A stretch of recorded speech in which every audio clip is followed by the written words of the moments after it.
Good morning, everybody, and welcome to Not the Garage. Not the garage because currently we have a heat wave, and in the evenings you get fried, roasted, or lose all your bodily fluids if you have a garage with a metal roof like mine. So it's Saturday morning in high hopes of not getting roasted in my own garage. And in addition to that, there's one other good news, everybody. I only have to pay for half the food bill today because that's the bad news. Unfortunately, Adrian is sick today. So he left it up to me to do all the spot welds. And as you know me by now, I really love doing spot welds. Yeah. So I'm gonna get some breakfast now, probably some lecker Brötchen, and then I'll meet you guys in the garage. Aircon off, engine off, breakfast in hand, let's go in the workshop.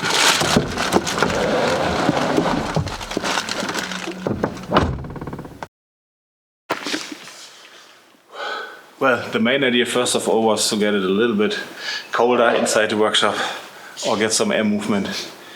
None of the above has worked at the moment, although I've opened up both sides. I'm missing I'm missing a fan, a blower, something like that. Anything that moves air. So, plan for now is survive my breakfast. But even the best broadside sometimes has to end.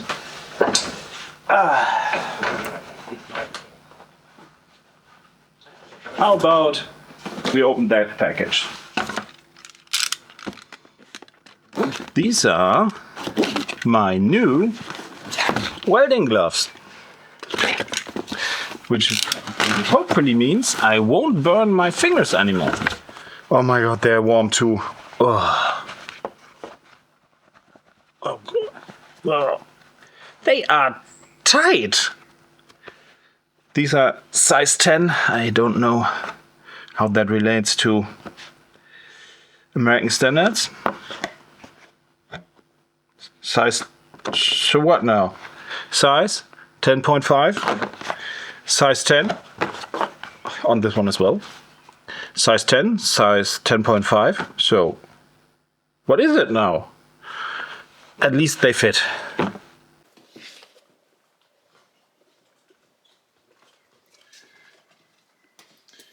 New ones, old ones.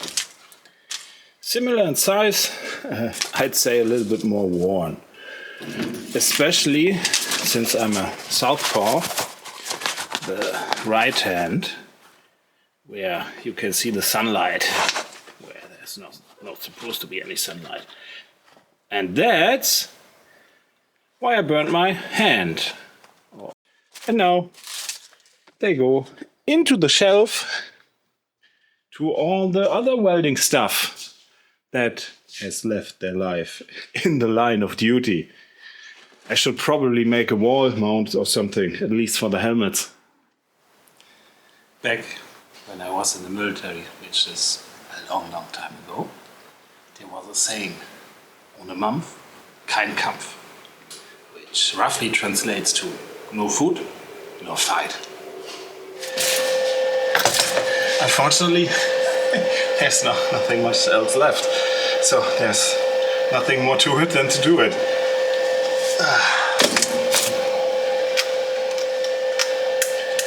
So then let's do it. Welding. It's supposed to be a precise art, but when you're dealing with old chassis steel, it's combat. I've cleaned it, treated it with Brunox, primed it with a zinc weld-through primer. I've done everything by the book, but metal is a stubborn porous beast. Sometimes, despite your best efforts, you get those stubborn impurities hiding deep in the structure. So you don't just weld, you force the heat. You pump it just enough energy into the spot to blast those last lingering contaminants out of the weld pool. It's not just sticking metal together, it's purging the history out of the steel. Of course, the metal hates this. It expands, it screams. That's why you see these vice grips. Every 3 centimeters pinning it down, forcing the metal to stay exactly where it belongs. We are fighting physics one clamp at a time. And then, the most important part, doing absolutely nothing to let it cool. You don't touch it, you don't rush it. You give it time to settle. It's a conversation between you and the steel. And if you handle it right, it won't just hold, it'll outlive everything else on this car. Another fluid break. This video develops more and more to a vlog. And if you're wondering why the angle now is slightly different, not only my motivation, my patience and my hydration died a long time ago, now the battery died also.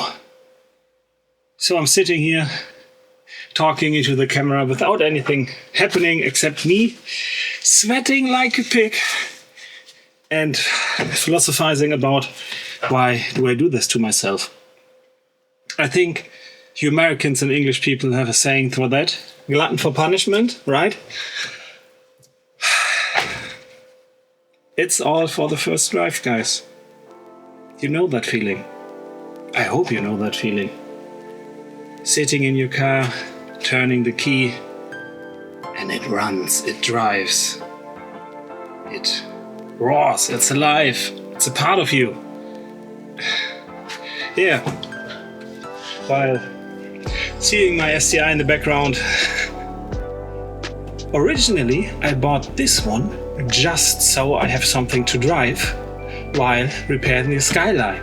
It was just a very, very, very cheap STI with a few rust problems. And when I say very cheap, I mean 10,000 euros for a WRX STI Pro Drive Blob Eye with under 100,000 miles, I believe. I haven't seen the odometer for a while.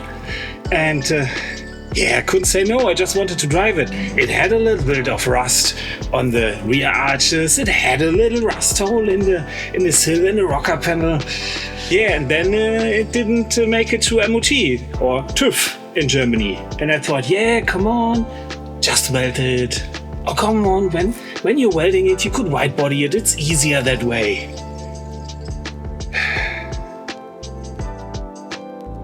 It wasn't. I was wrong. I'm man enough to admit it. But I'm also child enough to say I'm currently looking for a third car, so I can drive that while repairing those two. And you probably know how that will turn out. Then 3 cars are standing here, and I am looking for the 4th. I'm so happy that the WRX, the GH3, is Adrian's car, so I always can say, it's yours, do what you want. On the other hand, my hobby is actually about driving. Have you ever seen driving me a cool car? Yeah, the Ranger's nice and all, but I just want to drive. Where did it go wrong? Enough talk, less yelling, more welding. So if one looks along, down here, there's a slight swivel, a slight bend in the reinforcement plate. But that's not a big deal. It gets hidden underneath the sill cover, underneath the rocker cover. And the whole thing is tilting down here, which is also not a big thing, which need to be kept, which we did on the other side too. So it's just a matter of carefully welding it shut and keeping everything aligned, as we did on the other side. This rear section of the sill reinforcement has a slight twist to it. It's not sitting flush, which means, just like on the other side, we have to bridge a small gap towards the rear. But let's be clear here. As long as you lay down proper deep welds, that gap isn't going to compromise the structural integrity one bit.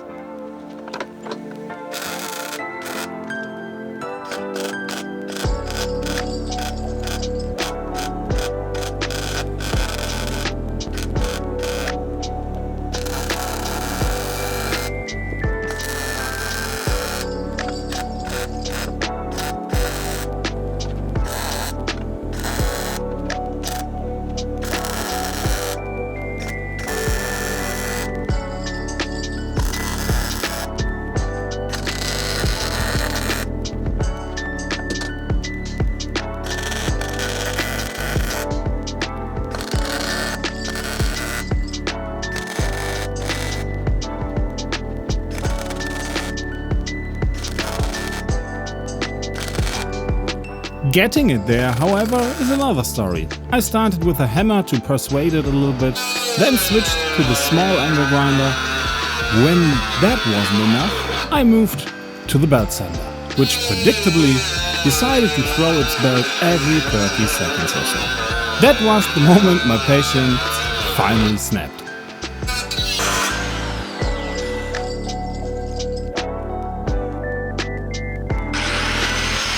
So I grabbed the big angle grinder. Sometimes you just need more brute force to get the job done. And the best part, once it's all finished, this entire piece of the straight sill reinforcement will be hidden behind the round reinforcement and the rocker panel cover. Nobody will ever see it, but I'll know it's solid. Oh man, I really hope my welding gloves dry up till next week. I don't want to put my hand into some moist cavity. Little mechanic trick. Compressed air. This looked way cooler when I had hair.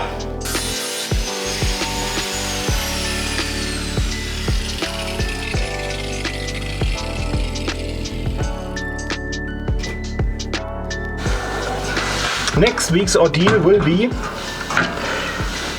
refurbishing this sill reinforcement, which we cut out, which is the original panel, and put it back in front of the straight inner sill reinforcement. Yeah, it's pretty much more welding. Yeah. Come with me, guys. I have welded all this in one session till the water ran down my arms and my face. I've ground down the whole lower row until I got no more feeling in my hands at all.